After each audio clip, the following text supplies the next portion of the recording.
નમસ્કાર દોસ્તો, વિડીયોમાં ફરી એક વખત તમારું સ્વાગત કરું છું। વિસાવદરની અંદર આમ આદમી પાર્ટીના કાર્યકર્તાઓ જ્યારે ખેડૂતો સાથે અન્યાય થાય છે ત્યારે વારંવાર બોલતા હોય છે ખેડૂતોની તરફેણમાં। આવા ઘણા બધા વિડીયો આપણે જોયા છે। ત્યારે આજે વિસાવદરની અંદર એક એવી ઘટના બને છે કે ખેડૂતોને આ મગફળી કૌભાંડની અંદર ખેડૂતોને લૂંટતા હતા। કૌભાંડ તો ઘણા બધા થયા છે, ઘણા બધા કૌભાંડો વિસાવદરની અંદર થયા છે। ત્યારે અહીંયા ખેડૂતોને લૂંટવામાં આવતા હતા। ત્યારે આમ આદમી પાર્ટીના કાર્યકર્તાઓ આજે કૌભાંડ થઈ રહ્યું હતું એને રોકવા માટે જાય છે ત્યારે કંઈક મામલો ઉલટો પડી જાય છે। ભારતીય જનતા પાર્ટીના ગુંડાઓના કહેવાથી આમ આદમી પાર્ટીના કાર્યકર્તાઓ ઉપર એફઆઈઆર થઈ જાય છે। વિચાર કરો તમે, અને એ પણ કેવી કે ભાઈ આમ આદમી પાર્ટીના કાર્યકર્તાઓ ત્યાં એક મહિલાની છેડતી કરવા માટે આવ્યા હતા। હવે તમે ખેડૂતોના હક માટે લડશો, ખેડૂતો લૂંટાતો હશે અને એના માટે તમે બોલશો તો ભાજપના ગુંડાઓ તમારા ઉપર ફરિયાદ કરી દેશે। વિચાર કરો તમે। પોલીસ પણ એ નથી જોતી કે શું સત્ય છે શું ખોટું છે, કઈ વસ્તુ જોવાની નહીં, બસ ભારતીય જનતા પાર્ટી માટે કામ કરતી હોય એવું આપણને ક્યારેક લાગે। ભાજપના ગુંડાઓ કે એટલે ફરિયાદ થઈ જાય, આમ આદમી પાર્ટીના કાર્યકર્તાઓ કે ધારાસભ્યો કે તો ફરિયાદ લેવામાં ન આવે, જોઈ લેશું, તપાસ કરશું, અમે તપાસ કરી રહ્યા છીએ, બસ આવા જ જવાબ મળે। ત્યારે જે રીતે આમ આદમી પાર્ટીના કાર્યકર્તાઓને પોલીસ સ્ટેશનમાં લઈ જવામાં આવ્યા, ત્યાર પછી જેલમાં નાખવામાં આવ્યા, અને એ દરમિયાન ગોપાલ ઇટાલિયા પોલીસ સ્ટેશનની અંદર પહોંચે છે અને મહિલા પોલીસ સાથે ગોપાલ ઇટાલિયાની જે ચર્ચા થાય છે, ખરેખર દોસ્તો થોડો સમય કાઢી અને આ વિડીયો તમે સાંભળજો। તમને તથ્ય શું છે, સચ્ચાઈ શું છે, એ તમામ ખુલાસાઓ તમારી સામે આવી જશે। આવો આપણે જરા સાંભળીએ। ગોપાલ ઇટાલિયા પોલીસ સ્ટેશનમાં પહોંચે છે અને ત્યાર પછી મહિલા પોલીસ સાથે ગોપાલ ઇટાલિયાની શું માથાકૂટ થાય છે। હાલો પગે લાગુ દો છેડતીનો આરોપ કેવી રીતે કર્યો, કેવી રીતે છેડતી કરી એમણે, નહીં કેવી રીતે છેડતી કરી એમણે, છેડતી કેવી રીતે કરી, ફરિયાદીનો બધું કે છે, મેં કીધું હું પગે લાગુ તમને, લો પગે લાગુ, લો છેડતી કેવી રીતે કરી દે રવિ, ગળામાં ના પહેરો, બાજુ કમરે પહેરો, મેડમ તો ભાગી ગયા, ખેડૂતો પાસેથી પૈસા લે છે, તમને લેખિતમાં ફરિયાદ આપી છે, ક્યાં પગલા નો લીધા તમે, પગલા કેમ નો લીધા તમે? આ લેખિત ફરિયાદ ધારાસભ્યના લેટર પેડ ઉપર આપી, મેં 24 તારીખે મેં ફરિયાદ આપી, એટલે તમે હરેશભાઈ ઉપર ખોટી એફઆઈઆર દાખલ કરી, છેડતી કરી। આ છેડતી કરવા ગયા ત્યાં, આ હરેશભાઈ છેડતી કરવાના છે? ભાજપના પટ્ટા પહેરતા શરમ આવવી જોઈએ। સરકારો બદલાઈ જાય, મોઢું નહીં બતાવી શકો તમે કોઈને। ખેડૂતો બચારા ગરીબ છે, ઉઘાર પગા, જો પગમાં ચપ્પલ નથી, આવા માણસોની કમાણી લૂંટે છે ગુંડાઓ, અને તમે જોઈ રહ્યા છો પોલીસના પટ્ટા પહેરી પહેરીને, શરમ આવવી જોઈએ। આ મેં ફરિયાદ આપી ધારાસભ્યને લેટર પેડ ઉપર, કેમ ગુનો દાખલ ન કર્યો, કેમ ગુનો દાખલ ન કર્યો તમે? અને ગુંડાઓએ ફરિયાદ આપી કે છેડતી કરી મારી, ક્યાં આમાં છેડતી કરી છે હમણે? ભગવાનથી બીવો, છોકરા ગાંડા નપંગ પેદા થશે તો આખી જિંદગી હાચવવા પડશે। મેં 18 તારીખે પહેલી ફરિયાદ કરી ધારાસભ્ય લેટર પેડ ઉપર, 19 બીજી, 20 ત્રીજી, 22 ચોથી, 24 કલેક્ટરને, 24 સીઈઓ ને, 24 પીઆઈ સાહેબને ફરિયાદ કરી લેખિતમાં। અને અમે ફરિયાદ કરી કે વિસાવદરના યાર્ડમાં કે આ ટેકાના ભાવમાં ભ્રષ્ટાચાર થાય છે, પૈસા માંગે ખેડૂત પાસેથી, તમે પગલા લો। તો તમે પગલા ક્યાં લીધા? હરેશભાઈ ઉપર, હરેશભાઈ ઉપર એટ્રોસિટીની ફરિયાદ દાખલ કરી, છેડતીની, હરેશભાઈ છેડતી કરવા ગયા ત્યાં। સાહેબ સરકારો બદલાઈ જશે ને તો હાથમાં હાથ મિલાઈને વાત નહીં કરી શકતા। થોડીક શરમ ભગવાનની ના ઉઘાડ પટ્ટા ખેડૂતોની રાખો છે, આમની તો દયા કરો, હાથો ન બનો રાજકારણના। સાહેબ ક્યાં ગયા? બોલાવો ઇન્સ્પેક્ટર સાહેબ ને, બોલાવો, બોલાવો, ક્યાં ગયા? જનતાને જવાબ તો આપો, બોલાવો સાહેબ ને, ભાઈ કોણ છે બોલાવો, જાઓ જાઓ। એ તો ભાજપના જિલ્લા પ્રમુખ હોય તો બધું થાય, આપણે તો આપના જિલ્લા પ્રમુખ છીએ ને, ટેકાના ભાવના કેન્દ્રમાં ખેડૂતોનો ફોન આવ્યો, ખેડૂતોનો ફોન આવ્યો, ખેડૂતોનો ફોન આવ્યો કે અમારી પાસેથી પૈસા માંગે છે, તો હરેશભાઈ ત્યાં ગયા હશે. ખેડૂતો પાસેથી પૈસા લઈ છે ટેકાના ભાવની મગફળી. સાંભળો ભાઈ, પૈસા માંગે. હરેશભાઈ ત્યાં ગયા તો છેડતીની ફરિયાદ, છેડતી કરવા ગયા ત્યાં. તમે બધા વિચારો શું કરશું આપણે, અને આનો ગુનો ક્યારે દાખલ કરો છો? બોલો, મોટા સાહેબ છો તમે તો બોલો. સાહેબ ભાજપ અમે તમારી હેસિયત શું છે કહો ને, શું હેસિયત છે ભાજપ અમે? તો ગરીબોને દબાવવા ન નીકળો, ગરીબોને દબાવવામાં હીરો, ભાજપમાં આવે તો જીરો. સાહેબ કુદરત સમય બદલશે ને, રોતા નહીં આવે. આ ગરીબો નિરાતા ન લ્યો. આ જો પગમાં ચપ્પલ છે, કરો ઊંચો પગ બતાવો સાહેબ ને. છે ચપ્પલ? છે? બતાવો. આ ઉઘાડ પગા માણસ છે, શરમ આવવી જોઈએ ખેડૂતના પૈસા ખાવામાં. ભગવાનથી દીવો. એફઆઈઆર કરી નાખી, છેડતી કરી હરેશ સાવલિયાએ. શેની છેડતી કરી? મજૂર વર્ગ હોય છે, અપ્સરા ક્યાંથી હતું? હરેશભાઈ સાવલિયા, આ રવિભાઈ ડોબરિયા, આ ભદ્રેશ, ટેકાના ભાવના કેન્દ્ર ઉપર કોઈ ખેડૂતોએ ધ્યાન દોર્યું હશે કે અમારી પાસે પૈસા માંગે છે વગેરે વગેરે, તો ગયા હશે. એમાં તો એની ઉપર છેડતીનો ગુનો દાખલ થયો.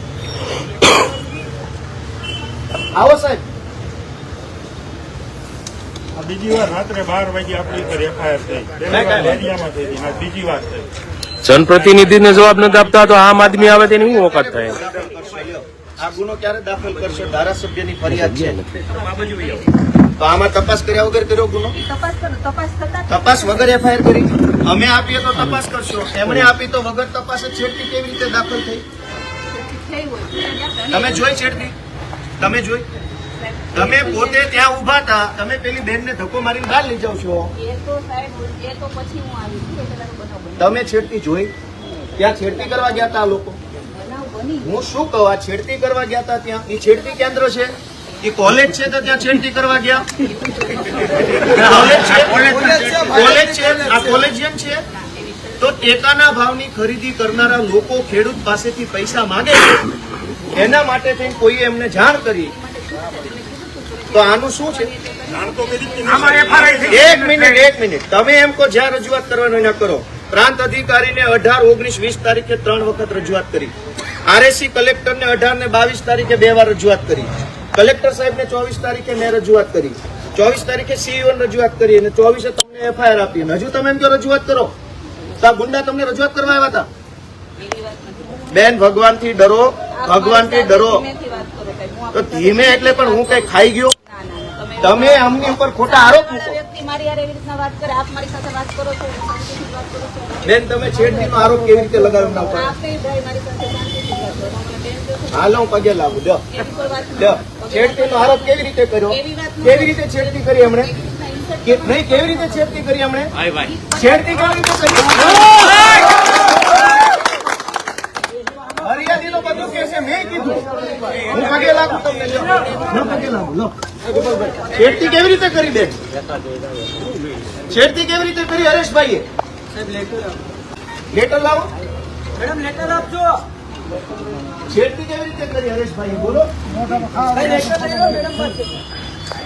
ભાજપના ગુલામ થઈ ગયા. તમે લોકો જરા જાગૃત બનો અને કાઢો ભાજપને. હરેશભાઈ છેડતી કરવા ગયા, એ કોલેજ છે, એ કોલેજ છે. તો છેડતી કેવી રીતે થઈ?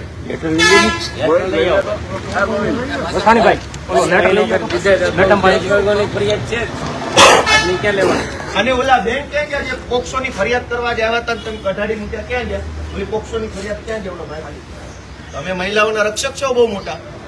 આજ એક દીકરી પોક્સોની ફરિયાદ કરવા આવી, અંડર એજ. તમે ભગાડી મૂક્યા એમને.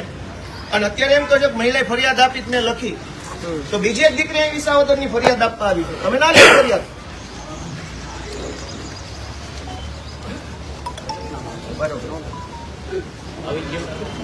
હરેશભાઈ છેડતી કરવા ગયા. બોલો. અને તમે બધા દીવો છો છે ને, બોલતા નથી કોઈ.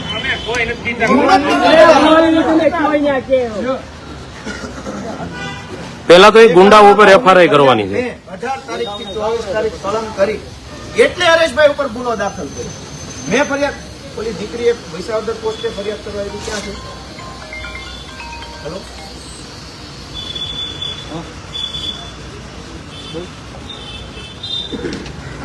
વિસાવદરમાં શું નામ છે, કયા ગામના છે? મોકલો. મેં અત્યારે 18 તારીખથી 24 તારીખ સુધીમાં લેખિતમાં ધારાસભ્યના લેટર પેડ ઉપર ફરિયાદ કરી કે વિસાવદરના ટેકાના ભાવના ખરીદ કેન્દ્રમાં પૈસા માંગવામાં આવે તો ગુનો દાખલ ન થયો. મેં 24 ફરિયાદ કરી એટલે 28 રાત્રે હરેશભાઈ ઉપર છેડતીનો ગુનો દાખલ કર્યો, એટ્રોસિટીની ગુનો દાખલ કર્યો. શું એમણે ખરાબ કામ કર્યું? મેં ફરિયાદ કરી તો હું તપાસ કરું છું. કેસ રદ થવો જોઈએ.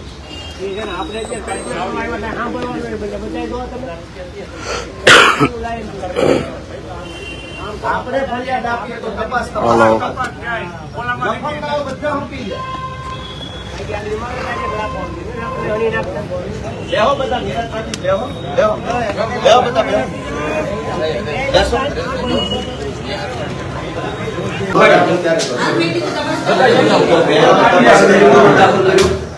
ભાઈ હું ભાઈ શું છે, શું છે? પોલીસ સ્ટેશનમાં રે ભાઈ. ના, ના, ના. ભાઈ પ્રાઇવેટ મકાન છે, પ્રાઇવેટ મકાન છે, પ્રાઇવેટ છે. ના ના, પ્રાઇવેટ મકાન છે. એવું નહીં. વડીલ પ્રાઇવેટ મકાન છે, પ્રાઇવેટ છે. હું આપની સાથે વાત કરું છું. આપ બેસીને વાત કરો હા. મારી સાથે. બરાબર? હવે એવું ના કરો ભાઈ, પ્રાઇવેટ નથી આ. શાંતિથી બહાર ઉભા રહો. હા બધા ઉભા રહો, શાંતિથી ઉભા રહો. બહાર ઉભા રહો શાંતિથી. ના ભલે ઉભા, કઈ વાંધો નહીં. અરે પણ બહાર ઉભા રહો, હું આપની સાથે બારે વાત ઉભા કરું છે, છું. અંદરે ઉભા છે, પ્રાઇવેટ છે. હું આપની સાથે વાત કરું છું. હા બેસો, બરાબર? કઈ નહીં. આપ બહાર ઉભા રહો. ભાઈ બહાર આવી જાઓ, ચલો. હું વાત કરું છું. ભાઈ જમાદાર કઈ વાંધો નહીં. તમે બહુ શાંતિ રાખો. હું વાત કરું છું સાહેબ સાથે. આપ બહાર ઉભા રહો. સારું હાલો આપણી ચર્ચા ચાલુ કરો. મેં તમને ફરિયાદ 24 તારીખે આપી. હા. તમે આ ગુનો દાખલ કરવા કેટલા દિવસ તપાસ કરી? અને મેં 24 આપી, આજે 29 થયા, 5 દિવસથી તપાસ ચાલે છે અને જૂઠી ફરિયાદ 1 કલાકમાં દાખલ કરી દીધી. સાહેબ જૂઠી એવું નથી. એ તો કોર્ટ નક્કી કરશે ને આપની તો આમાં કોર્ટને નક્કી કરવા દો ને, તમે કેમ તપાસ કરો છો? આપી દો કે એફઆઈઆર દાખલ કરી કોર્ટને કરશે કોર્ટ નક્કી. ના, ના. કેમ સિલેક્ટિવ એપ્રોચ? ના, સિલેક્ટિવ નો એપ્રોચ. સિલેક્ટિવ કોઈ સિલેક્ટિવ એપ્રોચ. બેન ભગવાનથી ડરો જરા. ભગવાનથી ડરીને અમારાથી ના ડરો, અમે ભાજપ વાળા નથી એટલે તમે અમારું નહીં માનો, પણ મારે ભગવાનથી કોઈ ડરો. પક્ષ નથી સાહેબ. બેન અમે જાણીએ છીએ. મારે કોઈ પક્ષ ભગવાનથી નથી. ડરો. મારે કોઈ પક્ષ ખેડૂતના નિહાકા ન લ્યો. પૈસા માંગે છે ખેડૂત પાસે, તમે વિડીયો ખેડૂતો માટે ત્યાં જઈને મેં ખેડૂતોને પૂછેલું જ છે. ખેડૂતોની શું પરિસ્થિતિ છે. હું એક ખેડૂતની દીકરી છું એટલે મને ખબર જ છે. બરાબર? એવું પેલો ભાઈ ખિસ્સામાંથી પૈસા કાઢેલી વિડીયો જોયો તમે? ના. જેણે ખેડૂત પાસેથી 1500 રૂપિયા લઈ લીધા, એને લાઈવ કેમેરા સામે ખિસ્સામાંથી પૈસા કાઢ્યા કે હા મેં લીધા છે, એ વિડીયો તમારા ધ્યાનમાં ન આવ્યો? એ નહીં મળતું આપણે. એમે લઈ લઈશું. એમે લેશું. સરસ બેન, ભગવાનથી બીવો, બસ આટલું કહીએ છે. આ સારું નહીં લાગે. ભગવાનથી તો ડર હોય જ ને. કેમ ન તો હોય? ખોટો ગુનો દાખલ કર્યો, છેડતી, એને છેડતી કરી. ખોટો ગુનો નથી. હાલો, તમે અમારે અરજી આપી, ધારાસભ્ય આપી, તો તપાસ તપાસ તપાસ. થાય તો તપાસ કેમ ન અને એમણે આપ્યું તો વગર તપાસે એફઆઈઆર.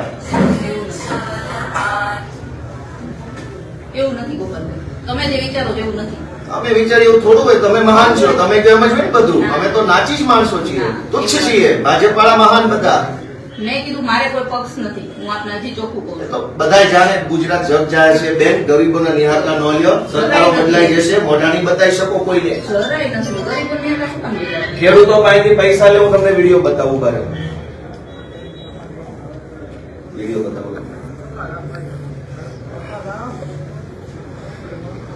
તમારા ધ્યાનમાં ઈ નો આવ્યું કે ખેડૂતો પાસેથી પૈસા લેવામાં આવે છે, ધાકધમકી કરવામાં આવે છે, એ વસ્તુ તમારા ધ્યાનમાં ન આવી.